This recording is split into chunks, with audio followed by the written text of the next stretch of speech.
Welcome back sir Qasim, आपको एक मरतबा फिर खुशामदीद कहते हैं। आज का हमारा टॉपिक है पॉपुलेशन डायनामिक्स में करेक्टरिस्टिक ऑफ पॉपुलेशन में तीसरा वीडियो इस पे है। इससे पहले population size, population density, population distribution, फिर एक वीडियो पॉपुलेशन ग्रोथ पे। अब करेक्टरिस्टिक ऑफ पॉपुलेशन में आखिरी video demography, limit on population, caring capacity, ये क्या है और इसका क्या कंसेप्ट बनता है आपके साथ शेयर करने जा रहा हूं। तो डियर स्टूडेंट, डेमोग्राफी डेमोग्राफी है statistical study of population, specially human being. यानी जब हम इंसानों का मुताला करते हैं स्टेटिस्टिकल बेस पे, तो हम इसको कहते हैं डेमोग्राफी। याद रखिए, डेमोग्राफी का डिफिनीशन इस तरह भी आप कर सकते हो, systematic way of study of population is called demography. Demo का मतलब है पीपल, ग्राफी का मतलब है स्टेटिस्टिक। तो statistical data, statistical study of population, specially human being. अगर आप दूसरे जानवरों का, इंसानों के अलावा अगर आप स्टेटिस्टिकल डेटा निकालेंगे तो उसको हम डेमोग्राफी नहीं कहेंगे। याद रखिए कि डेमोग्राफी कि भाई इस मुल्क में, पाकिस्तान मिसाल के तौर पर हमारा मुल्क है पाकिस्तान, तो इसमें कितने लोग, टोटल नंबर कितने हैं, इसका एजुकेशन क्या है, इसका नेशनैलिटी क्या है, कितने लोग, इसका इनकम सोर्स क्या है। तो इन चीजों को अगर हम, इसमें मेल कितने हैं, बच्चे कितने हैं, फीमेल कितने हैं, इसको हम कहते हैं स्टेटिस्टिकल स्टडी ऑफ पॉपुलेशन, और इसी को हम कहते हैं डेमोग्राफी। डेमोग्राफी दो किस्म के हैं, एक फॉर्मल डेमोग्राफी है और एक सोशल डेमोग्राफी है। फॉर्मल डेमोग्राफी में हम प्रॉपर नंबर हम बता देते हैं। मिसाल के तौर पर पाकिस्तान में कितना परसेंट लिटरेसी रेट है, कितने लोग, कितने परसेंट, कितने लोग या कितने परसेंट क्या है इस मेल है, कितने फीमेल है, कितने अस्पताल है, कितने स्कूल्स हैं, कितने कॉलेज है, प्रॉपर नंबर हम बताते हैं। तो ये फॉर्मल डेमोग्राफी है, जब हम अगर इस तरह उसको स्टडी करें। सोशल डेमोग्राफी दूसरी किस्म है, सोशल डेमोग्राफी। अब जब पॉपुलेशन में चेंज आता है, ठीक है ना, तो उसका सोसाइटी पर क्या असर होता है। Change in population affected over society.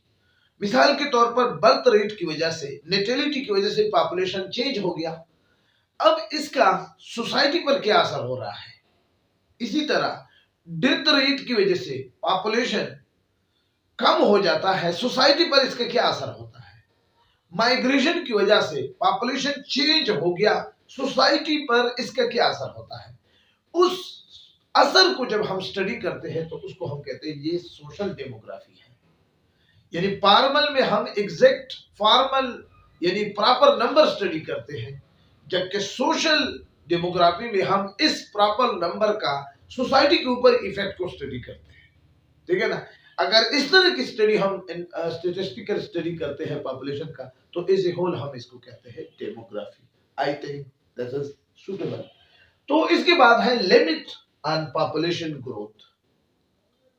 अभी एक चीज, मैंने एक सेंटेंस आपके सामने, मैं आपके सामने रीड आउट करता हूं। A population always run into limit in their environment. हमेशा आबादी माहौल में, यानी environment, the surrounding area in which we live, तो उसकी लिमिट की तरफ रन करती है, जाती है पॉपुलेशन।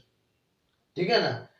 और इसके साथ साथ which keep its growth in control. This factor, वो इन फैक्टर को क्या करते हैं, ग्रोथ के इन फैक्टर को वो कंट्रोल भी कर लेते हैं। तो इसको हम कहते हैं कि population, limit on population growth. मिसाल के तौर पर अब एक अंदाजा हो रहा है कि 2050 में पाकिस्तान की आबादी दुनिया भर की तीसरा बड़ा मुल्क बन जाएगा। तो ये एक क्या है, लिमिट है पॉपुलेशन ग्रोथ का, कि भाई इस टाइम में इतने लोग, ठीक है ना, ये सिचुएशन, ये लिमिट तक पहुंच जाएगा। अब आगे क्या है, कैरिंग कैपेसिटी, आखिरी कैरेक्टर पॉपुलेशन इकोलॉजी में जी, कैरिंग कैपेसिटी। अब देखो हर हैबिटेट में, यानी जहां पर वो फिजिकल प्लेस जहां पर एनिमल प्लांट रहते हैं, तो उस फिजिकल प्लेस, उस फिजिकल लिविंग प्लेस को हम कहते हैं हैबिटेट। हर हैबिटेट में एक स्पेसिफिक नंबर ऑफ इंडिविजुअल की कैपेसिटी होती है, तो उस कैपेसिटी को हम कहते हैं कि ये कैरिंग कैपेसिटी है। अब एक एनवायरनमेंट में, मिसाल के तौर पर मैं आपसे सवाल करता हूं कि ये हमारे साथ एक एनवायरनमेंट है, ठीक है ना। अब इस एनवायरनमेंट में 2 फिशेस है, ठीक है, और खुराक भी ज्यादा है, स्पेस भी ज्यादा है, ऑक्सीजन भी ज्यादा है, ठीक है ना, सब कुछ जबरदस्त है। अब ये मछलियां जो 2 है पहले, ये 4 बन जाते हैं, फिर 4 के बाद 8 बन जाते हैं। तो इस सीक्वेंस से जब ये तादाद बढ़ रही है तो एक लिमिट आ जाएगा कि उस वक्त ये स्पेस इन मछलियों के लिए कम पड़ जाएगा। इस जगह पर, इस एनवायरनमेंट में जो स्पेस है वो भी कम होगा, इस एनवायरनमेंट में खुराक भी कम हो जाएंगे, और इस एनवायरनमेंट में वाटर भी कम हो जाएंगे, और इस एनवायरनमेंट में ऑक्सीजन भी कम हो जाएगा। जब ये कम हो जाएगा, अगर पॉपुलेशन ऐसी बढ़ी कि ये एनवायरनमेंट इनके लिए कम हो जाता है, तो फिर इस एनवायरनमेंट में ये जो मछलियां हैं एक खासी तादाद में मर जाते हैं, ठीक है ना। तो इस, जब ये मछलियां मर जाती है तो इसका ये मतलब है कि इस एनवायरनमेंट, ये एनवायरनमेंट कैरिंग कैपेसिटी में क्या हो जाते हैं, रीच, ये पॉपुलेशन अब कैरिंग कैपेसिटी के जो लिमिट है वो क्रॉस कर चुका है, वो पहुंच चुके हैं। इस वजह से पॉपुलेशन उस कैरिंग कैपेसिटी में, फिर एनवायरनमेंट में फिर क्या हो जाते हैं, डिक्रीज हो जाती है, ठीक है ना। जहां से किसी एनवायरनमेंट में पॉपुलेशन की डेथ रेट या किसी और तरीके से माइग्रेशन करके वो कम होना शुरू कर देते हैं, तो वो असल में इस एनवायरनमेंट की क्या है, कैरिंग कैपेसिटी है।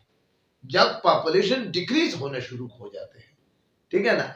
याद रखिए कि कैरिंग कैपेसिटी वो मैक्सिमम नंबर ऑफ इंडिविजुअल है कि कोई भी एनवायरनमेंट फॉर लॉन्ग टाइम जब वो एक या एक से ज्यादा स्पीशी को सपोर्ट करे, एक जगह पर जितने ज्यादा तादाद में मैक्सिमम नंबर ऑफ इंडिविजुअल है, एक स्पीशी है या एक से ज्यादा है, उसको एक लंबे अरसे तक सपोर्ट मिले उस एनवायरनमेंट से, तो फिर हम इसको कहते हैं कैरिंग कैपेसिटी। लेकिन जब सपोर्ट न मिले वहां पर, उस एनवायरनमेंट में, उस हैबिटेट में, उस फिजिकल प्लेस में, जब डिक्रीज, पॉपुलेशन डिक्रीज होना शुरू हो जाए, तो फिर समझ लेना कि ये कैरिंग कैपेसिटी इस एनवायरनमेंट की खत्म हो चुकी है, पॉपुलेशन साइज पहुंच चुकी है उस कैरिंग कैपेसिटी को, और इसको हम के से जाहिर करते हैं, ठीक है ना। तो ये कुछ कैरेक्टर थे जो आपके साथ मैंने इस वीडियो में डिस्कस करना मुनासिब समझे। तो इकोलॉजी ऑफ पॉपुलेशन खत्म हो चुका है। इसके बाद इंशाल्लाह फिर हम जो नया topic main and his environment में होगा, पॉपुलेशन प्रॉब्लम, एनवायरमेंटल प्रॉब्लम है, ग्रीन हाउस इफेक्ट है, ओजोन डिप्लेशन है, ओइसे ड्रेन है, बड़े इंपॉर्टेंट है एग्जामिनेशन पॉइंट ऑफ व्यू से, वो डिस्कस करेंगे। आखिर में हम आपको यही आपसे यही इल्तिजा होगी कि अगर आप हमारे चैनल में नए हो तो चैनल को सब्सक्राइब करें और साथ बेल आइकन प्रेस करें। बहुत सारी वीडियो आपको इसी चैनल में नजर नहीं आएंगे, वो मेरा दूसरा चैनल है एजुकेशन स्टूडियो कासिम के, ठीक है, उस पर भी आप जा सकते हो। वहां पर भी बहुत सारे चैप्टर बायोलॉजी के मैं अपलोड कर चुका हूँ। ये इसी चैप्टर में, चूंकि ये नया चैनल है मेरा, तो आप चैनल को सब्सक्राइब भी किया करें और साथ दोस्तों के साथ भी शेयर किया करें और लाइक भी दिया करें।